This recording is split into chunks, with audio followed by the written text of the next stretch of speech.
hold on, what? Yeah. You know, people will kind of like, seed oils are bad. And, Yes. you know, you shouldn't. Look, I think at the end of the day, if something sounds off, look at where you're getting your information from. Right.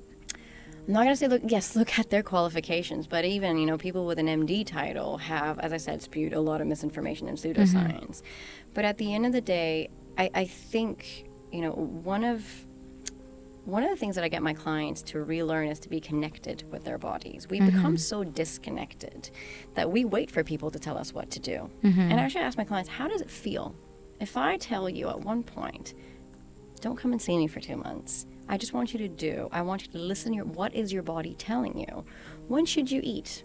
You know, that's another experiment that I get my clients to do. Don't look at the clock. Oh, yeah. When should you eat? When should you stop?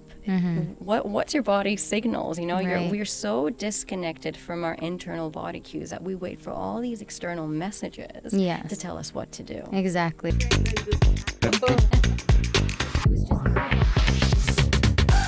Going back to food intolerance tests and food allergy tests, to be honest, even though I did go through the journey and I did omit, you know, a bunch of the foods, and I felt better for a very short while, after a while, I managed to feel better on my own without having to take out these foods. And I did actually reintroduce a lot of the foods that, you know, they said I couldn't have. I'm glad you eventually. Yes, exactly. And to be honest, after a while, I felt like, okay, maybe I don't believe in them as much as I thought I would, these food intolerance tests or these food allergy tests. So it's important to define like the two and to maybe point out the difference between the two. And then just to give me your take, because I honestly felt like, okay, maybe it wasn't so much omitting the foods. Yeah. It was maybe just, you know, sort of like restarting my system or trying to find like, you know, what aggravates, you know, certain symptoms, but it isn't so much about like a whole category of food. Look, absolutely. Food allergies and food intolerance, the terms are always used interchangeably. Right. So a lot of people would say, I'm allergic to gluten. And actually, you probably have a sensitivity to maybe other components of wheat, not necessarily gluten. But when we're talking about a food allergy, we're talking about your immune system being involved. So what happens is your immune system reacts to a specific food protein, and it identifies it as being harmful. So once it does, it just goes, let's start producing these compounds to deal with it. And these are allergy antibodies called IgE antibodies. Okay. So basically, once you start producing these specific compounds, allergic reactions will follow. And they can manifest from things like a rash, so a skin rash, hives, urticaria, but also vomiting and diarrhea, breathing difficulties, and in very serious cases, anaphylaxis, where basically you get swelling of your choke throat. up. Exactly. Yeah. And you stop breathing. Of course. Allergies, food allergies are fatal. They can be fatal. Now, the most common food allergy, look, I'll give you the basic ones, like you get eggs, wheat, nuts, soy, nuts, tree nuts, right, cow's milk protein, right. And a lot of the times, if you've been diagnosed with a food allergy as a child, you tend to outgrow them. Also, it is very unusual or rare, I'm not going to say impossible, to develop a food allergy as an adult. We are seeing more and more right now. We don't know the exact reason why. We can go back to leaky gut then, but I always say when it comes to food allergies, you can actually test for those, but there's specific tests that you need to go for. So there's an IgE panel that you can do. So that's a RAST, so through the blood work, or a skin prick test. Okay. And your specialists there are a food allergist. So they're an allergist or a clinical immunologist and a gastroenterologist. So they're the ones, if you do suspect a food allergy, you need to see them. And also a clinical dietitian or a clinical nutritionist who specializes in this area. Right. Food intolerance. Your immune system is not necessarily involved directly. Okay. So basically what happens is, by definition, a food intolerance is a non-immunological response to a food component or an amount that's normally tolerated by a normal person. So what happens is you've probably consumed a food product, and then if it doesn't sit well with you, a chemical reaction happens, potentially impacting your gut, but also the nerve endings, and your nervous system is involved. So what tends to happen with a food intolerance and why is it so tricky to diagnose is because your gut is not the only system impacted. Okay. Skin, respiratory, neurological symptoms. So with a food intolerance, you get a whole range of symptoms, making my life more difficult. But that's the beauty about it. Yeah. And it really takes this whole, no one size Fits all approach to course. another level. Mm-hmm. Now, when it comes to food intolerance, there are different types of food intolerance, and we group them into three main ones. One is called an enzymatic intolerance, and actually one of the most common intolerances, if you want to talk about it, is lactose intolerance. So basically, this is where you don't produce lactase, which is the enzyme needed to break down the milk sugars, which is lactose. This is very, very common. As we get older, we produce less and less lactase. So a lot of people say, dairy doesn't sit well with me. Right. Doesn't mean you're allergic to it. Right. You're probably intolerant. Lactose intolerance is actually lactose intolerance is actually normal. Lactose tolerance is a genetic mutation. Interesting. Yeah. Okay. So basically a lot, looking at cultural backgrounds and ethnicities, we do see a lot of people, let's say in this region and let's say in Asia and Southeast Asia, develop lactose intolerance because we are not exposed to the farms or, and the cows. Exactly. They're not natural in their natural No. form, of course. But you see a lot of lactose tolerance in more, let's say, the northern European countries and Right. so on. But by saying that, though, still, that is just an example of a food intolerance or an enzymatic food intolerance.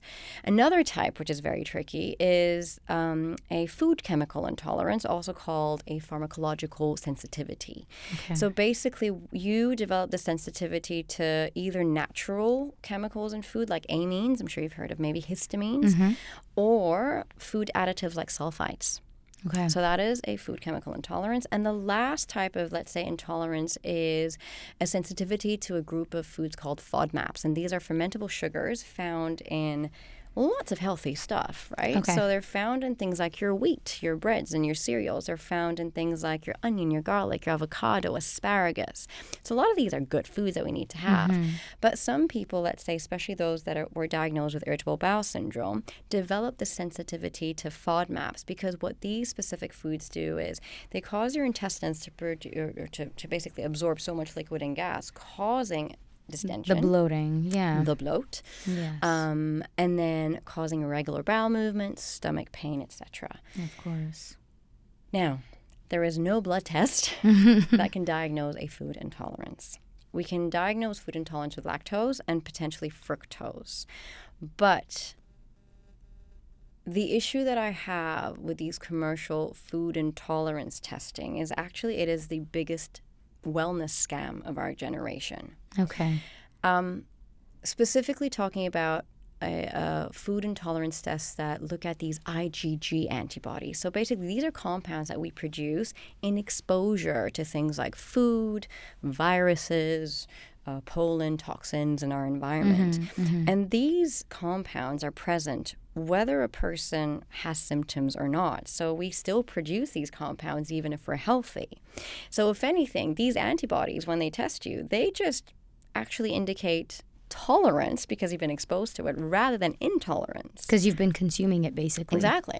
So this is why when a lot of my clients would come in with this massive list of foods, I was like, look, it's a traffic light system. I know the red, the green, the yellow. Yes, I can tell you without even looking at your blood work what you're apparently intolerant to. Oh, man. So I know a lot of people are listening or watching going, what? Yeah. But I've invested so much money in these. Look, and I'm being completely honest with you because I have been approached by these companies and I've even had discussions with these companies. It's a money-making industry. Right. And it's not regulated. Back when I was living here years ago, it's been a while. I moved out of Dubai a long time ago now. I was part of a group that were working with the DHA, so that's the Dubai Health Authorities here, to actually start regulating these food intolerance testing. The problem is it's incentivized. So they would go to doctors or dietitians and say, look, if you sell this amount, this is how much money you can make. And when you talk to these companies, and this is quite unfortunate, is that they always say, look, the Middle East is fantastic. These are our clientele base because they don't question it. They have the money. You know, they're uneducated and they'll pay for it. And that just infuriates me. So it's like, you are taking advantage of the most vulnerable people. And why do people resort to food intolerance tests? They want answers. So the only way to diagnose a food intolerance is to work with a clinical dietitian who has worked in this field for a while, but to do an elimination diet. But again, you need to know what sort of elimination diet am I doing? Exactly. Is it a food chemical intolerance? Are we looking at an enzyme intolerance, for an enzymatic food intolerance? Or are we looking at a FODMAP sensitivity? Right. So a lot of the people who would say, look, I think I'm intolerant to gluten, actually it's potentially not gluten that you're sensitive to. It's maybe the FODMAPs found in wheat called fructans. So this is where, you know, you have to start educating the public to know, okay, hold on. This is a scam. Costs a lot of money. And it's unnecessary. Yeah. Yeah. So it just goes back to essentially what you said in the beginning is start questioning. Question. Be critical. Always look for answers. Exactly. Do not just believe everything you hear. And I think a lot of people have become more and more aware of that. And I think that's why they've become more skeptical of everything they hear. But you were skeptical, right? I was, even at the very beginning. And again, my father told me from the very beginning, he was like, trust me, these things won't do you any good. I was like, no. I'm just going to give it a shot. And, you know, I have grown more and more skeptical of these tests. And I know that it's always good to question, but then it just makes your life so difficult. You just don't know what to believe. And trying to look for answers, I mean, simplest way on the internet. I mean, you will always find contradicting, right? We've got exactly. AI. Everything. But you'll find contradicting opinions and contradicting research and contradicting, you know, I don't even know information, just regular information. One website will tell you, yeah, sure. I mean, red meat is good for you. Another website will tell you, no, it's not. I mean, it's always been the case. So it makes our lives so much more difficult. And I understand that. Even as a dietitian, sometimes I even question. I was like, hold on, what? Yeah. You know, people will kind of like, seed oils are bad. And, yes. You know, you shouldn't. Look, I think at the end of the day, if something sounds off, look at where you're getting your information from. Right. I'm not going to say, look at their qualifications, but even, you know, people with an MD title have, as I said, spewed a lot of misinformation and pseudoscience. But at the end of the day, I think, you know, one of the things that I get my clients to relearn is to be connected with their bodies. We become so disconnected that we wait for people to tell us what to do. And I actually ask my clients, how does it feel if I tell you at one point, don't come and see me for 2 months. I just want you to I want you to listen. What is your body telling you? When should you eat? You know, that's another experiment I get my clients to do. Don't look at the clock. Oh, yeah. When should you eat? When should you stop? What's your body's signals? You know, we're so disconnected from our internal body cues that we wait for all these external messages to tell us what to do. Exactly. Oh, it's funny that you mentioned timing, and just, you know, it just reminded me of the whole intermittent fasting, you know, dilemma. Should you do it? Should you not? Women, it affects your hormones. No, it's actually good for you, and it's just you never know what's actually good for you. But anyway, that's a whole other topic. Yeah. That's a different topic, and that's a whole new day and a whole new episode. But you did mention as you were talking that it makes your life so much more difficult with clients, you know, when you hear these things. Tell us about some of the difficult cases and like the challenging cases, obviously without mentioning any names or anything to preserve their... Look, again, I don't want to mention specific cases, but you do see, let's say, the common denominator is they haven't felt heard. They felt dismissed. They've been struggling for 10 years plus. So literally my clients would come in with a portfolio, 15 years worth of information. And I think, you know, my role there is to start to put, I would say, they're the pieces of the gut puzzle together. It's about listening. Sometimes about really going way back. When did it all start? Right. So we really go about 10, 15, even 20 years before. Could be part of their upbringing maybe or something. Could be a stressful event that caused a glitch, you know, and how that gut-brain axis is working. Perhaps they haven't worked on that specific pillar. They were too focused just on the nutrition side of things, but they probably neglected the mind. Of course. So the ones that I find the most difficult are the ones that have struggled for a very, very long time. have been eliminating for a very, very long time and have actually developed a fear of eating because of that. Wow. So this is where when it comes to gut health is not about exclusion, it's about inclusion. And this is something that I remind my clients, like, if we do have to go on an elimination, it's never lifelong, it's only temporary unless it's medically justified. Of course. So the complicated cases are ones that are potentially developing either a turbulent relationship with food, a specific eating disorder, or just fear of eating because it just takes them back to that time where they completely reacted to that specific food. So my role there is sometimes to refer them to get a second opinion or a third opinion. So all the doctors that I've actually handpicked, I've built my network. I know I trust these people, and they're very, empathy goes a long way. Let's just put it this way. Of course, yes. So all they want is for someone to sit and listen to them. Again, going back to how the healthcare system is made, sometimes it doesn't allow for that. Oh, yeah. You don't have, in Switzerland, for example, you have 15 minutes with a GP, and sometimes that's your first point of contact. It takes me 15 minutes to say hello. Yes, exactly. To get to know you, to just know how you are. So then here you go with all the other, wellness woo-woos coming in and say, I got you for 90 minutes. You're here. These are all the tests that you need to get done, and you pay out of pocket. Insurance doesn't pay for it. So they feel like, okay, I'm being heard. But at the end of the day, these are also the clients that come back to me and said, tried it 3-4 months, felt okay, but here I am, and look at how much money I have spent on supplements XYZ. Right. So these tend to be the most challenging cases. And as I said, a lot of the times is that they haven't worked on a specific pillar long enough. So that tends to be kind of the common picture that I see with the challenging ones. I love that you mentioned empathy, because most of the time, if I'm going to a doctor, let's just keep it general, just a doctor, someone in the medical field, I want to feel like I'm interacting with a human being.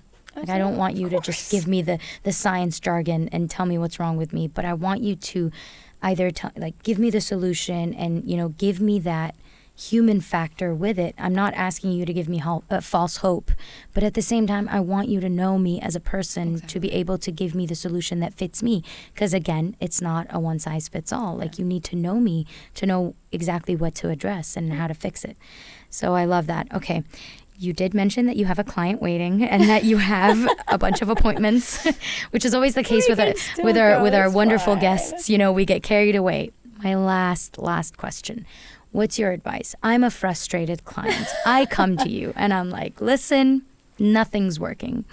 I'm done. Like, I'm on the brink of giving up. Nothing's working. I've done all these tests. I come in with the 10-year portfolio that you were mentioning. I'm done. Like, you're going to tell me to do something, but it's sort of like in the back of my mind, I know that it's going to fail because everything else has failed. What's your advice? One of the first things that I actually get to do with my clients, even in that first session, is setting expectations. What has worked and what hasn't worked. And a lot of the times it's really about redefining your why. Why are you doing this? Again, depending on what you go, irrespective of gut health. Whether it's struggles with weight, whether it's struggles with fertility, whether it's struggles, as I said, with your gut. A lot of the times I get my clients to just ask themselves, why do you move? Find out your why. If you're moving just to change that number on the scale or for aesthetic reasons, you're bound to fail. It might work short term, but you're bound to fail. The other thing that I'm always interested in is the psychology around why do you eat the way you eat. So there's a whole bunch of exercises that I get my clients to do because a lot of the times people neglect the psychology around eating. Why do we eat the way we eat? There's a ton of different factors that influence that. Of course. So again, it's redefining your why. So yes, we do work with a lot of goal setting, and it really goes back to, I want to empower my clients to take charge of their own health. So the most important thing is, right, if we have to work with these 4 pillars, one thing that I get my clients to do is I want you to think of these 4 pillars: mind, movement, nutrition, and sleep. And I mentioned that in the book as well, and I give a few examples, is that I just want you to set one goal under every pillar. That you potentially want to work on for the next 3 months. Now, don't set for the year. It can be 3 months, it can be for the year, but just pick one goal, a maximum of 3 if you're very optimistic. Be specific. And the thing is, you need to make sure that it works for your reality. What is your reality? So this is one of the things that we, I'm not going to say I'm proud of, but one of our slogans is that we work with your reality. We have people that don't cook. I'm not going to send them a shopping list and expect them to be Jamie Oliver in the kitchen. So there's a lot of things that I feel there are gaps within this industry that they haven't found the right support system yet, and it might take you 15 years until you find people like me who are out there, doctors like the ones we work with, who are out there. And this is where we start I would say getting your engines revved up. The other thing that I do is I always take my clients back. I was like, remember that feeling you had where you felt good physically, mentally, right? And also redefine what success means to you. What are your KPIs? If your body composition and your weight are KPIs, forget about it. These are not good enough anymore. So whether it's about strength, whether it's about mental clarity, whether it's about not having diarrhea anymore, whether it's we celebrate a good poo. Of course. Celebrate the little goals. So there are lots of different KPIs that you can start to work towards. And a lot of the times people just say, look, you're so unconventional. Why? This is not what I expected. A lot of people expect seeing a dietitian. Here's a meal plan.